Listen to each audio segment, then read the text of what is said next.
नमस्कार साथियों, NK railway psycho class Jaipur के ऑनलाइन प्लेटफॉर्म पर आपका स्वागत है। मैं कौशल शर्मा आज आपके लिए इलेक्ट्रिशियन ट्रेड में एएलपी सीबीटी 2 के प्रीवियस ईयर्स एमसीक्यू की सीरीज लेकर आए हैं। आज उसकी पहली क्लास है। इस क्लास में जो क्वेश्चन आए हुए हैं ये सभी आगे आगामी भर्ती परीक्षा के लिए भी आपके लिए उपयोगी साबित होंगे। तो बिना किसी देरी के चलते हैं हमारे इस सीरीज के पहले क्वेश्चन की तरफ। देखते हैं हमारी स्क्रीन पर। देखिए साथियों, पहला क्वेश्चन जो है हमारा जो स्क्रीन पर आ गया है, समानांतर में जुड़े संधारित्र C1 C2 C3 की समतुल्य धारिता C होगी। अब देख लेते हैं इसके ऑप्शन को। सबसे पहले हम समझते हैं ये क्वेश्चन इतना इंपॉर्टेंट है क्योंकि इसमें संधारित्र जो है और जो प्रतिरोध जो है, प्रतिरोध और संधारित्र दोनों से संबंधित क्वेश्चन एग्जाम में कई बार पूछे जाते हैं। थोड़ा सा इसे डिटेल में समझेंगे कि संधारित्र में श्रेणी क्रम संयोजन और समांतर क्रम संयोजन की शर्तें क्या होती हैं, किस तरीके से ये कॉम्बिनेशन में आते हैं, देखते हैं हम आगे।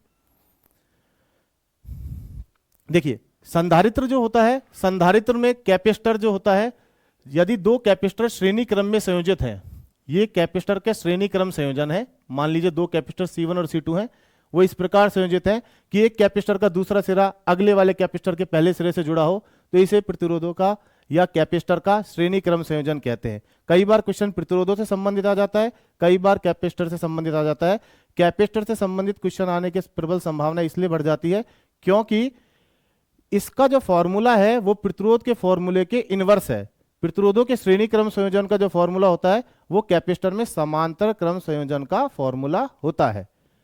तो यहां हमारे समांतर क्रम संयोजन की बात करते हैं। ये समांतर क्रम संयोजन नहीं है, ये श्रेणी क्रम संयोजन है। श्रेणी क्रम संयोजन, श्रेणी क्रम जिसे सीरीज भी कहते हैं। और समांतर क्रम संयोजन का मतलब क्या होता है? समांतर क्रम संयोजन में इस प्रकार संयोजित किए जाते हैं दो संधारित्र कि जिनके दोनों सिरे एक साथ एक बिंदु पर और दूसरे सिरे एक साथ दूसरे बिंदु पर जुड़े हुए होते हैं। तो जब प्रतिरोधों का समांतर क्रम संयोजन होता है उसका जो फॉर्मूला है वो संधारित्र के श्रेणी क्रम का फॉर्मूला है। तो यहां समांतर क्रम संयोजन के लिए जो कुल फॉर्मूला होता है, कुल कैपेसिटेंस का मान C बराबर C1 प्लस C2 होता है। ये बहुत ही इंपॉर्टेंट बात है साथियों। जो प्रतिरोधों का श्रेणी क्रम संयोजन का फॉर्मूला होता है वो कैपेसिटर के समांतर क्रम संयोजन के फॉर्मूले से प्रदर्शित किया जाता है, जबकि कैपेसिटर के श्रेणी क्रम संयोजन का जो फॉर्मूला होता है उसमें कुल प्रतिरोध इक्विवेलेंट रेजिस्टेंस, इक्विवेलेंट कैपेसिटेंस निकालने के लिए या तुल्य कैपेसिटेंस निकालने का जो फॉर्मूला होता है वो 1/C equal to 1/C1 plus C2। अब देखते हैं हमारे ऑप्शन में क्या दिया था। समांतर में जुड़े संधारित्र की समतुल्य धारिता होगी। तो समांतर है तो समांतर में C equal to C1 plus C2 वाला ऑप्शन होगा। कहीं C equal to C1 plus C2 plus C3, ये ऑप्शन बी हमारा सही है।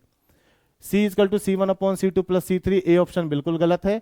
1/C equal to 1/C1। अब यहां क्या कंफ्यूज हो जाता है, ये जो ऑप्शन सी है, इस ऑप्शन सी को देखकर हम कंफ्यूज हो जाते हैं क्योंकि सामान्यतः हम प्रतिरोधों से संबंधित क्वेश्चन ज्यादा करते हैं डीसी परिपथ में, और प्रतिरोधों में समांतर क्रम संयोजन का formula 1/R1 plus 1/R2 plus 1/R3 होता है। इसलिए कई सारे साथी हमारे गलत कर जाएंगे, इसलिए ध्यान रखना ऑप्शन सी सही नहीं है, ऑप्शन बी सही है, ना ऑप्शन डी सही है, केवल ऑप्शन बी सही है। तो समांतर क्रम संयोजन के कुल प्रतिरोध जो हमारे हैं वो C1 plus C2 plus C3 होगा। ठीक है, तो आगे देखते हैं। अब नेक्स्ट क्वेश्चन को हम देखते हैं आगे। Question number 2। क्वेश्चन नंबर 2 जो है, दिए गए परिपथ में एमीटर में पाठ्यांक कितना होगा। देखते हैं परिपथ क्या है। Very good.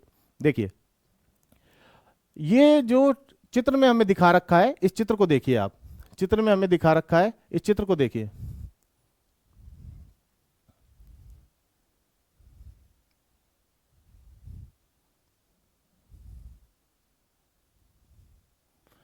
देखिए ये चित्र हमें दिख पा रहा है। इसमें ये कहा गया है कि 200 वोल्ट का सोर्स है, वोल्टेज सोर्स। ये 10 ओम का प्रतिरोध है, ये एमीटर लग रहा है। ये 20 ओम का प्रतिरोध है, ये 10 ओम का प्रतिरोध है, 20 ओम का प्रतिरोध, 10 ओम का प्रतिरोध और 10 ओम का प्रतिरोध, इधर भी 10 ओम का प्रतिरोध है। देखिए इस प्रकार का क्वेश्चन कई बार एग्जाम में पूछा गया है। श्रेणी क्रम का, समांतर क्रम का, मिश्रित संयोजन का क्वेश्चन जरूर एग्जाम में 1 या 2 क्वेश्चन हमारे पेपर में हमेशा पूछे गए हैं। तो अब हम इसमें देखते हैं कि इसमें एमीटर का पाठ्यांक। अब देखिए हम जानते हैं एमीटर का पाठ्यांक निकालने के लिए पहले हम ओम के नियम से अगर हम बात करते हैं, ओम के नियम से, देखिए ओम के नियम से हम जानते हैं V इक्वल टू IR होता है और I इक्वल टू V/R होगा, क्योंकि हमें एमीटर में पाठ्यांक पूछा है ना, मतलब करंट पूछा है। करंट निकालने के लिए हमें क्या निकालना होगा, उस परिपथ का पहले कुल प्रतिरोध निकालना होगा। अगर हमें कुल प्रतिरोध पता है और कुल विभव पता है तो V/R से हम कुल विद्युत धारा I का मान भी निकाल सकते हैं। अब यहां हमें V तो दे रखा है 200 वोल्ट, लेकिन हमें R नहीं दे रखा, तो R निकालने के लिए हम इस परिपथ के कुल प्रतिरोध का संयोजन देखेंगे। सबसे पहले हम देखते हैं, देखिए इधर से हम देखना शुरू करते हैं। ये 10 और 10 ओम के दो प्रतिरोध श्रेणी क्रम में संयोजित है, तो कुल प्रतिरोध यहां श्रेणी क्रम संयोजन के सूत्र से 20 ओम आ जाएगा।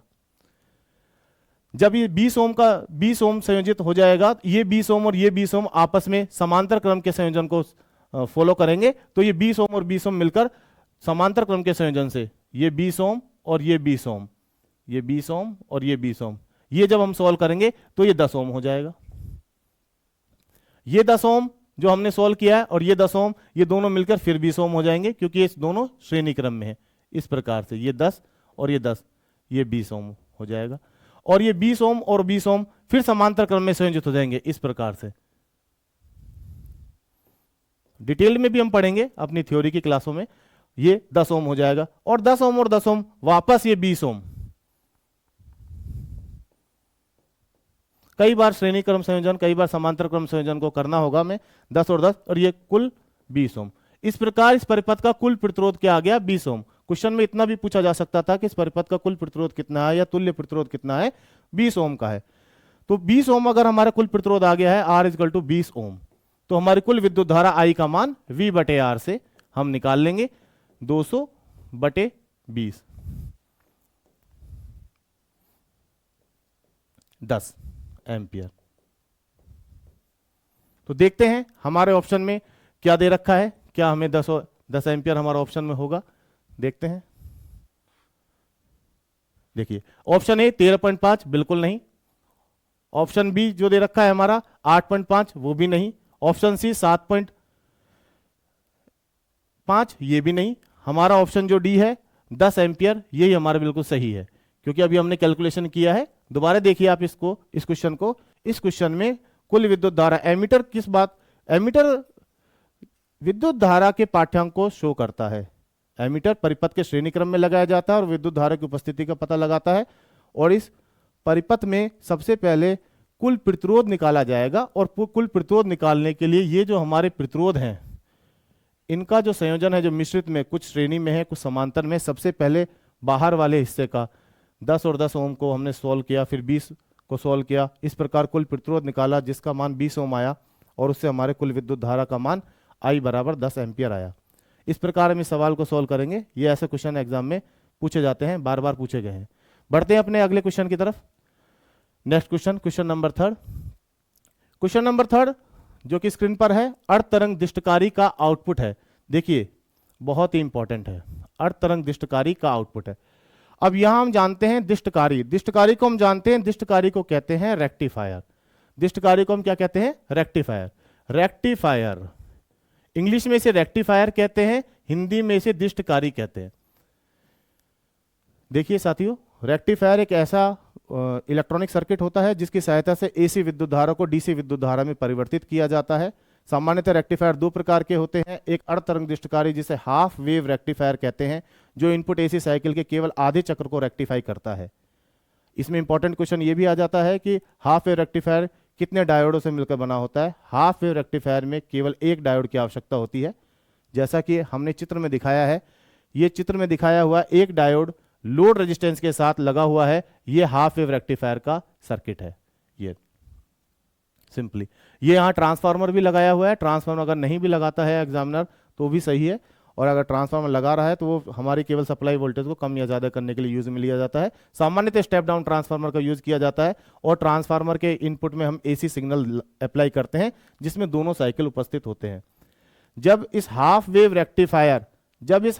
रेक्टिफायर को ये एसी इनपुट सिग्नल अप्लाई किया जाता है, तब डायोड फॉरवर्ड बायस होता है इनपुट के पॉजिटिव साइकिल के लिए, और जब फॉरवर्ड बायस होता है इनपुट के पॉजिटिव साइकिल के लिए तो केवल पॉजिटिव वाला साइकिल ही हमें आउटपुट में मिलता है। ये मिल गया। लेकिन जैसे ही ये नेगेटिव वाला साइकिल डायोड के सिरों पर लगता है, और डायोड के सिरों पर जो लगेगा हम जानते हैं, देखिए डायोड के लिए कि ये डायोड का जो एनोड है, ये जो डायोड का एनोड है और ये डायोड का कैथोड है। अब डायोड का एनोड यदि पॉजिटिव होता है तभी डायोड ऑन होता है या फॉरवर्ड बायस में होता है। यदि जब नेगेटिव साइकिल अप्लाई होगा तो डायोड का एनोड नेगेटिव हो जाएगा, तो ये डायोड हमारा ऑफ स्विच की तरह कार्य करेगा और कोई भी आउटपुट हमें नहीं मिलेगा। इस प्रकार केवल पॉजिटिव हाफ साइकिल हमें आउटपुट में मिला है लोड रेजिस्टेंस के सिरों पर, नेगेटिव हाफ साइकिल हमें आउटपुट में नहीं मिल रहा है।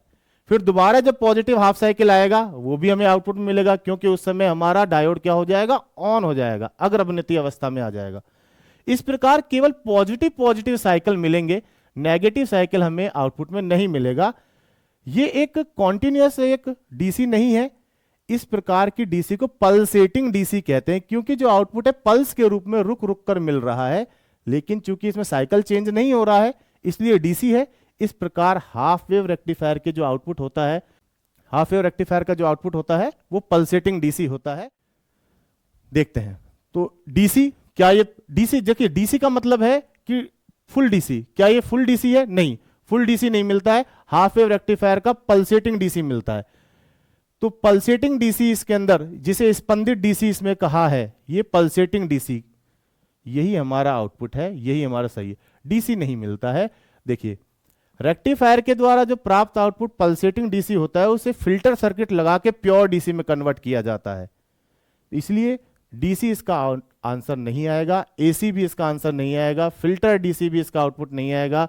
स्पंदित डीसी, जिसे पल्सेटिंग डीसी भी कहते हैं, ये इसका आउटपुट आएगा, pulsating DC, pulsating DC.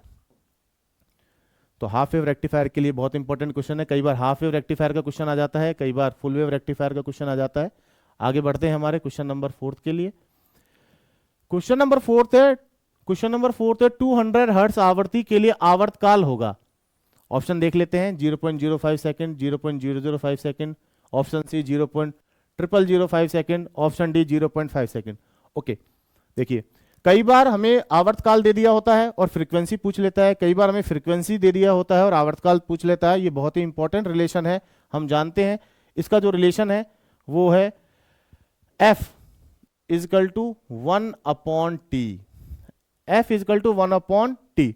F जो फ्रीक्वेंसी है, जो हर्ट्ज में मेजर की जाती है, हर्ट्ज में मेजर की जाती है, और T जो आवर्तकाल है, जो सेकंड में मेजर किया जाता है। कई बार फ्रीक्वेंसी का मात्रक भी पूछ लेता है। फ्रीक्वेंसी का जो मात्रक है हर्ट्ज, वो 1/सेकंड या सेकंड इनवर्स भी होता है, सेकंड इनवर्स।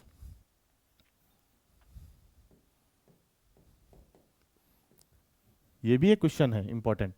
यहां क्या पूछा है कि 200 हर्ट्ज आवृत्ति के लिए आवर्तकाल क्या होगा। तो ये जो फॉर्मूला है आवर्तकाल और आवृत्ति के बीच में संबंध का, इसी फॉर्मूले का यूज में लेते हुए हम इसे सॉल्व करेंगे। तो हमें आवर्तकाल पूछा है, तो T = 1/f, 1/f में 1/200, और 1/200 को जब मैं सॉल्व करूंगा तो ये क्वेश्चन T = 0.005 सेकंड, 1/200 को जब मैं सॉल्व करूंगा 0.005 सेकंड हमारा आंसर आएगा। कई बार हमें आवर्ती भी पूछ लेता है। इस क्वेश्चन में हमसे आवर्ती देके आवर्तकाल पूछा था। ये इंपॉर्टेंट रिलेशन हमें याद रखना है, F = 1/T। ठीक है, गॉट इट। अगले चलते हैं। तो इसमें ऑप्शन नंबर बी जो है वो हमारा सही है, ऑप्शन ए गलत है, ऑप्शन सी गलत है, ऑप्शन डी भी हमारा गलत है। ठीक है, आगे चलते हैं नेक्स्ट क्वेश्चन में। क्वेश्चन नंबर 5, क्वेश्चन नंबर 5 जो हमारे स्क्रीन पर है वो है वोल्टता नियंत्रण के लिए उपयुक्त युक्ति। वोल्टता नियंत्रण के लिए, ओके। अब ये वोल्टता नियंत्रण के बारे में इसने जो पूछा है, इसका मतलब क्या है, इसे दूसरे शब्दों में भी पूछ लेता है, कई बार वो लिख देता है, इसे वोल्टेज रेगुलेटर भी कहते हैं, वोल्टेज रेगुलेटर, वोल्टता नियामक भी कह देते हैं इसे। वोल्टता नियामक परिपथ कौन सा है और किस डायोड का यूज किया जाता है। देखिए सामान्यतः जो पीएन जंक्शन डायोड है उसका उपयोग रेक्टिफायर बनाने में किया जाता है, जैसे कि प्रीवियस क्वेश्चन में हमने देखा था, जो हाफ वेव रेक्टिफायर से संबंधित क्वेश्चन था। वोल्टेज रेगुलेटर बनाने के लिए जो डायोड होता है वो जीना डायोड होता है। इसमें ऑप्शन नंबर ए शॉर्ट की डायोड है, नहीं। ऑप्शन बी जीना डायोड है, बिल्कुल सही। ऑप्शन सी वैरेक्टर डायोड है, ये भी नहीं है। ऑप्शन डी टनल डायोड है, ये भी नहीं है। ये चारों ही डायोड बहुत इंपॉर्टेंट डायोड है। टनल डायोड का यूज, वैरेक्टर डायोड का यूज भी अलग अलग एप्लीकेशन में किया जाता है, लेकिन वोल्टता नियंत्रण में, वोल्टेज रेगुलेशन में जीना डायोड का उपयोग किया जाता है। इसे हमने एक चित्र के माध्यम से भी समझाने का प्रयास किया है कि वोल्टेज रेगुलेटर जो सर्किट होता है वो किस प्रकार का होता है। आप देखिए, जीना डायोड से मिलकर जो वोल्टेज रेगुलेटर सर्किट बनता है वो इस प्रकार चित्रानुसार बनता है। हमेशा इस बात को याद में रखना है कि जीना डायोड वोल्टेज रेगुलेटर के लिए रिवर्स बायस अवस्था में कनेक्ट किया जाता है। ये क्वेश्चन भी आता है। जैसा चित्र में दिखाया गया है कि एक जीना डायोड को इस प्रकार कनेक्ट किया गया है सप्लाई बैटरी के सापेक्ष। ये सोर्स रेजिस्टेंस है जो जीना डायोड में फ्लो होने वाली करंट को लिमिट करता है, और ये लोड रेजिस्टेंस है जिसके अक्रॉस हमें आउटपुट कांस्टेंट चाहिए। जितनी वोल्टेज का जीना डायोड की ब्रेकडाउन वोल्टेज होगी उसी अनुसार हमें आउटपुट रेगुलेटेड आउटपुट वोल्टेज मिलेगा। इट मींस अगर जीना डायोड की आउटपुट वोल्टेज 5.1 का अगर हमने या 5 वोल्ट का हमने जीना डायोड की ब्रेकडाउन वोल्टेज लिया है तो आउटपुट वोल्टेज भी हमें 5 वोल्ट मिलेगा। इस प्रकार जीना डायोड के चयन के अनुसार हम आउटपुट वोल्टेज को भी प्राप्त कर सकते हैं, उसी अनुसार हमें जीना डायोड का चयन करना होता है। तो बढ़ते हैं अपने नेक्स्ट क्वेश्चन में। ये वोल्टेज रेगुलेटर का इंपॉर्टेंट क्वेश्चन था। अगला क्वेश्चन नंबर 6, पीएनपी अथवा एनपीएन ट्रांजिस्टर के प्रतीक में तीर एरो चिन्ह किस ओर इंगित करता है? ओके, ऑप्शन देखते हैं इसके। भूमि अग्रता, आधार अग्रता, उत्तेजक अग्रता, संग्राही अग्रता। ओके, इसमें हमने इसका सिंबल बनाया है पीएनपी और एनपीएन का, हम सिंबल से समझते हैं। बड़ा बेसिक कॉमन क्वेश्चन है ट्रांजिस्टर का, एग्जाम में पीएनपी एनपीएन से संबंधित पूछ लेता है। देखिए साथियों, सबसे पहले हम समझेंगे कि ट्रांजिस्टर के 3 टर्मिनल होते हैं। एमीटर जिसे हम उत्सर्जक कहते हैं, बेस जिसे आधार कहते हैं, कलेक्टर जिसे हम संग्राहक कहते हैं। सबसे पहले तो हम ये समझेंगे कि ट्रांजिस्टर में एरो लगाने के अनुसार ही हम पहचानते हैं कि वो पीएनपी है या एनपीएन है।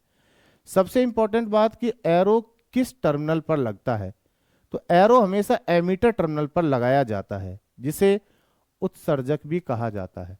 एमीटर को उत्सर्जक भी कहा जाता है, एमीटर को उत्सर्जक भी कहा जाता है। एमीटर को उत्सर्जक भी कहा जाता है। तो एरो से संबंधित क्वेश्चन है तो एरो हमेशा एमीटर पर लगेगा। अब देखिए यहां ये ई लिख रहा है, ई एमीटर को शो कर रहा है, तो यहां देखो ये एरो लग रहा है। यहां देखो ई लिख रहा है, ये भी एमीटर को शो कर रहा है, यहां भी एरो लग रहा है। तो अब देखिए, अब पहचानने की बात यह है कि एनपीएन ट्रांजिस्टर कौन सा होता है और पीएनपी ट्रांजिस्टर कौन सा होता है। एरो चित्र अनुसार अगर हम देख पा रहे हैं तो एक में एरो की दिशा बाहर की ओर है एमीटर की तरफ, और एक में एरो की दिशा इनवर्ड है एमीटर से बेस की तरफ है। तो जो हमारा पीएनपी ट्रांजिस्टर होता है, पीएनपी ट्रांजिस्टर होता है, पीएनपी ट्रांजिस्टर होता है, उसमें सदैव एरो की दिशा अंदर की ओर होती है। जो हमारा एनपीएन ट्रांजिस्टर होता है, एनपीएन ट्रांजिस्टर होता है, उसमें सदैव एरो की दिशा बाहर की ओर होती है, एमीटर की ओर होती है। वास्तव में ये जो एमीटर टर्मिनल में एरो की दिशा है वो डायोड के फॉरवर्ड बायस अवस्था को प्रदर्शित करता है, क्योंकि एक ट्रांजिस्टर 2 डायोडों से मिलकर बनाया जा सकता है। ये इसकी इंटरनल स्ट्रक्चर में, फिजिकली नहीं कि हम 2 डायोड को कनेक्ट कर दें तो वो ट्रांजिस्टर की तरह वर्क करेगा, नहीं, वो नहीं कर पाएगा। लेकिन जंक्शन के अनुसार हम देखते हैं तो पीएन जंक्शन फॉरवर्ड बायस होता है, तो ये हमारे ट्रांजिस्टर का सिंबल है। तो अब जैसा कि हमने कहा कि प्रतीक में तीर एमीटर पर लगता है, तो एमीटर से संबंधित देखिए भूमि अग्रता, ये भूमि अग्रता तो कुछ होता ही नहीं है, भूमि अग्रता तो बिल्कुल ही गलत है। आधार अग्रता, आधार बेस को कहा गया है, ये जो बेस टर्मिनल है वो आधार टर्मिनल है, ये रहा। तो आधार नहीं, आधार पर हमारा एरो नहीं होता है। उत्तेजक, ये जो उत्तेजक अग्रता लिखा है यही हमारा एमीटर है। एमीटर, एमीटर को ही उत्तेजक कह लेता है। संग्राही अग्रता ये भी गलत है, इसे कलेक्टर कहा जाता है। तो हमारा इसका ऑप्शन आएगा, ऑप्शन नंबर सी हमारा सही है, उत्तेजक अग्रता हमारा आंसर सही है। बढ़ते हैं हमारे नेक्स्ट क्वेश्चन की तरफ। अगला क्वेश्चन हमारा क्वेश्चन नंबर 7। क्वेश्चन नंबर 7 हमें दिखाया गया कि 8 बिटों का सम्मिलित कहलाता है। 8 बिटों का सम्मिलित, देखिए साथियों, जब भी बिट बाइट का नाम आता है हमारे क्वेश्चन में तो तुरंत हमें पहचानना है कि मेमोरी से संबंधित है।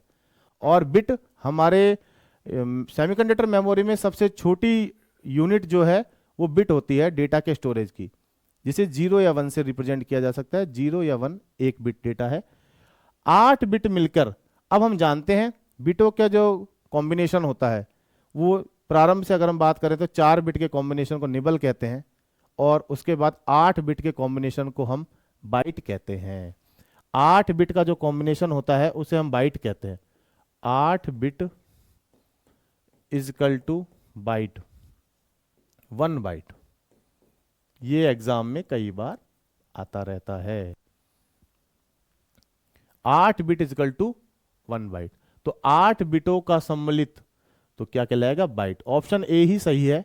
टिकाई, टिकाई नहीं होता कुछ भी हमारे यहाँ सेमीकंडक्टर मेमोरी में। फाइलें भी इसका आंसर यहाँ नहीं है। निबल भी नहीं है। अगर ये 4 बिटों का समूह पूछता तो निबल आंसर सही होता। इस प्रकार हम कह सकते हैं कि 8 बिटों का समूह बाइट कहलाता है। बढ़ते हैं हमारे नेक्स्ट क्वेश्चन की तरफ, अगले क्वेश्चन की तरफ। Question number 8। क्वेश्चन नंबर 8 है, डीसी जनरेटर के सिद्धांत पर काम करते हैं। किस सिद्धांत पर कार्य करते हैं, इसने ये पूछने की कोशिश की है। तो हम जानते हैं कि अगर हम डीसी मशीन की बात करते हैं, डीसी जनित्र जो यांत्रिक ऊर्जा को विद्युत ऊर्जा में रूपांतरित करने वाली मशीन है, वो किस सिद्धांत पर कार्य करते हैं? ए, फैराडे के विद्युत चुंबकीय प्रेरण नियम, बी, किरचॉफ के नियम, सी, लेंज के नियम, और डी, एम्पियर के नियम।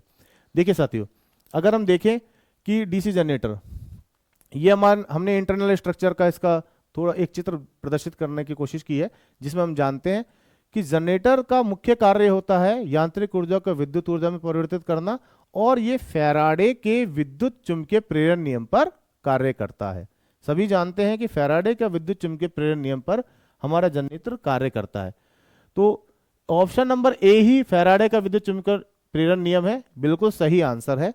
ऑप्शन नंबर बी, किरचॉफ का नियम नहीं है। ऑप्शन सी, लेंज का नियम भी नहीं है। ऑप्शन डी, एम्पियर का नियम भी नहीं है।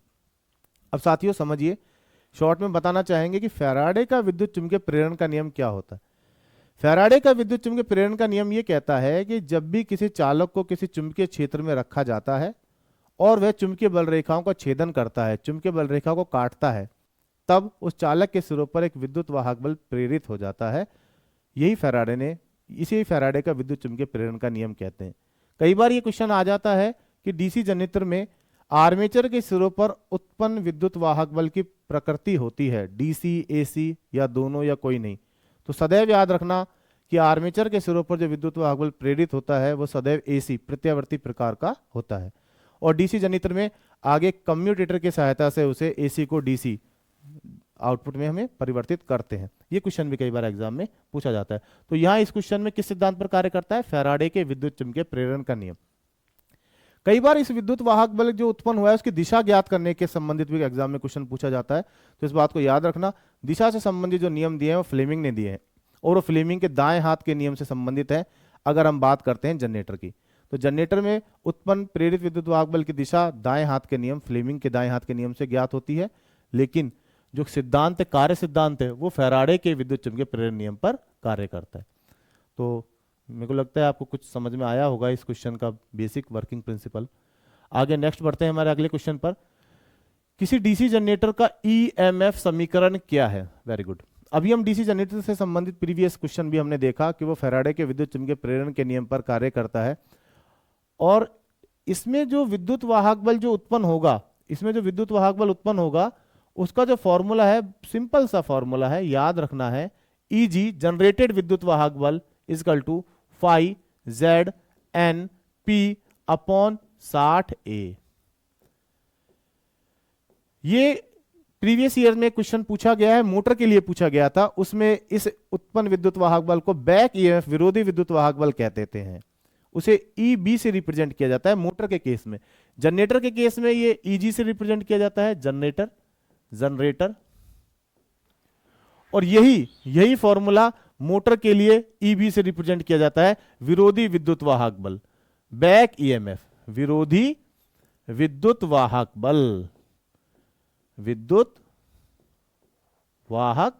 बल, तो इसमें कंफ्यूज होने की आवश्यकता नहीं है। चाहे वो विरोधी विद्युत वाहक बल मोटर के लिए कहे, चाहे वो जनरेटर के लिए ईजी उत्पन्न प्रेरित विद्युत वाहक बल कहे, दोनों के लिए फॉर्मूला यही होता है, phi Z N P upon 60 है। अब कंफ्यूज करने के लिए उसने कुछ ऑप्शन को आसपास रखा होगा, ऑप्शन ए देखते हैं, 5NZP/60A, 5NZP/60, बिल्कुल सही, यही ऑप्शन, ऑप्शन ए बिल्कुल राइट है। 5NZP/10 है, 10 है बिल्कुल नहीं, 10 नहीं आएगा। 5NZP/100 भी नहीं आएगा। 5NZP/50 है, ये भी नहीं आएगा। तो ऑप्शन ए याद रखना है, EG बराबर 5ZNP/60 है। अब यहाँ देख लेते हैं कि जनरेटेड ईएमएफ किन किन फैक्टर पर निर्भर करता है। यहाँ जो 5 है वो चुंबकीय फ्लक्स को रिप्रेजेंट करता है, चुंबकीय flux, magnetic flux. Magnetic flux, magnetic flux की यूनिट क्या होती है? वेबर, वेबर, ये भी क्वेश्चन आता है। जेड क्या है? आर्मेचर में चालकों की संख्या। एन क्या है? गति, आर्मेचर को जिस गति से घुमाया जा रहा है आरपीएम में, रोटेशन पर मिनट में, वो यहां जेड है।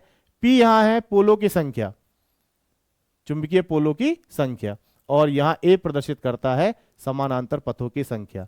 कुंडली जो है वाइंडिंग है, वाइंडिंग का जो प्रकार है वो लैप वाइंडिंग है या वेव वाइंडिंग है, उसके आधार पर ये क्वेश्चन में ए को हम प्रदर्शित करते हैं। सामान्यतः इस ईजी से संबंधित क्वेश्चन या तो फॉर्मूला पूछ लेता है या इससे रिलेटेड कोई ना कोई न्यूमेरिकल हमारे एग्जाम में जरूर पूछा जाता है। इंपॉर्टेंट क्वेश्चन है, और ये फॉर्मूला मोटर, डीसी मोटर के लिए भी और डीसी जनरेटर के लिए भी, दोनों के लिए काम में आता है। तो आप अब चलते हैं अगले क्वेश्चन पर। इसका क्वेश्चन का आंसर ऑप्शन ए 5ZNP/60 है, राइट है। अगले क्वेश्चन पर हम चलते हैं, देखते हैं। क्वेश्चन नंबर 10 है, सीरीज मोटर लोड करंट होता है। ऑप्शन देखते हैं इसके क्या कहना चाहे। ओके, इन्होंने क्या कहना चाहा है कि सीरीज मोटर में लोड करंट का क्या रिलेशन होता है। सबसे पहले हम समझते हैं सीरीज मोटर के एक डायग्राम के द्वारा हम इसे समझेंगे तो हमें बिल्कुल आराम से समझ में आ जाएगा। देखिए चित्र में अगर हम देख पा रहे हैं तो सीरीज मोटर को प्रदर्शित किया गया है। सीरीज मोटर में क्या होता है? सीरीज मोटर में जो फील्ड वाइंडिंग है और आर्मेचर वाइंडिंग वो एक दूसरे के श्रेणी क्रम में संयोजित होती है। ये हमारी, ये जो है हमारी, ये हमारी फील्ड वाइंडिंग है, ये रही हमारी फील्ड वाइंडिंग, ये फील्ड वाइंडिंग है जिसे सीरीज फील्ड से रिप्रेजेंट किया गया है, और ये हमारा आर्मेचर है, ये मोटर का हमारा आर्मेचर। दोनों एक श्रेणी क्रम में संयोजित किए गए हैं, किसके साथ? सप्लाई के साथ, डीसी सप्लाई के साथ दोनों को श्रेणी क्रम में संयोजित किया गया है। अब देखिए जो हमारी करंट है, लोड करंट है, जो यहां से सप्लाई से प्रवाहित होगी, वो लोड करंट इस सीरीज फील्ड वाइंडिंग में से होती हुई जाएगी और आगे आर्मेचर में प्रवाहित होगी। इस प्रकार ये अपना रास्ता पूरा कंप्लीट करेगा। तो हम देख पा रहे हैं इसे सीरीज मोटर इसलिए ही कहा जाता है क्योंकि ये श्रेणी क्रम में है। तो यहां से प्रवाहित होने वाली करंट जो सीरीज फील्ड की करंट है ISE, सीरीज फील्ड की current ISE, load current IL, और आर्मेचर में बहने वाली करंट को यदि मैं IA से रिप्रेजेंट करता हूं तो हम देखते हैं श्रेणी क्रम संयोजन होने के कारण IL का मान ISC सीरीज फील्ड करंट और आर्मेचर करंट के बराबर होता है। IL load current, series field current और आर्मेचर करंट तीनों बराबर होते हैं।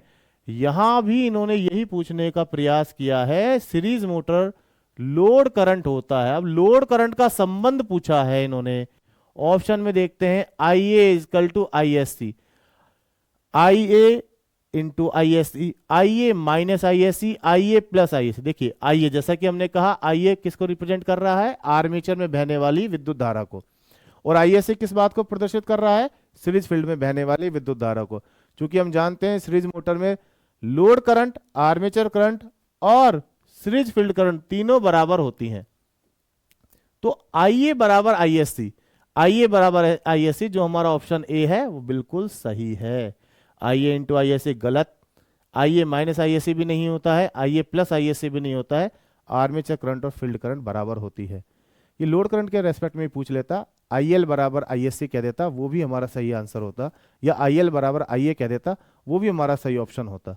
तो सीरीज मोटर संबंधित ये क्वेश्चन भी पूछा जाता है। सीरीज मोटर का उपयोग ज्यादातर कहाँ किया जाता है? हाई स्टार्टिंग टॉर्क के लिए, जहां उच्च स्टार्टिंग टॉर्क की आवश्यकता होती है। एक क्वेश्चन ये भी पूछा गया है, सीरीज मोटर को बिना लोड के स्टार्ट कर सकते हैं क्या? नहीं, सीरीज मोटर को हमेशा लोड लगाकर ही स्टार्ट किया जाता है क्योंकि इनका स्टार्टिंग टॉर्क हाई होता है। अगर बिना लोड के नहीं स्टार्ट करेंगे तो मोटर की गति अनियंत्रित हो जाएगी और फिर आगे प्रॉब्लम क्रिएट हो सकती है। मोटर ज़्यादा गति से चलकर वाइंडिंग को उखाड़ सकती है, इसलिए कभी भी बिना लोड के सीरीज मोटर को स्टार्ट नहीं करते। हाँ देखिए साथियों, आज के जो हमने ये 10 क्वेश्चन जो हमने देखे हैं, जिनके बारे में हमने डिस्कस किया है, हर क्वेश्चन के डिटेल में जाके फॉर्मूले से रिलेटेड ज़्यादा क्वेश्चन थे, और एक एक क्वेश्चन में हमने 2-2, 3-3 ऑप्शन को जब हमने देखा है तो लगभग हमने 15-20 क्वेश्चन को हमने यहाँ तैयार किया है। साथियों, अगर आज की क्लास आपको पसंद आई हो तो आप इसे लाइक करें और शेयर करें, और अन्य वीडियो के लिए हमारे चैनल को सब्सक्राइब करना ना भूलें। मिलते हैं अभी नेक्स्ट क्लास में नेक्स्ट टॉपिक के साथ। जब तक के लिए thank you, goodbye, okay.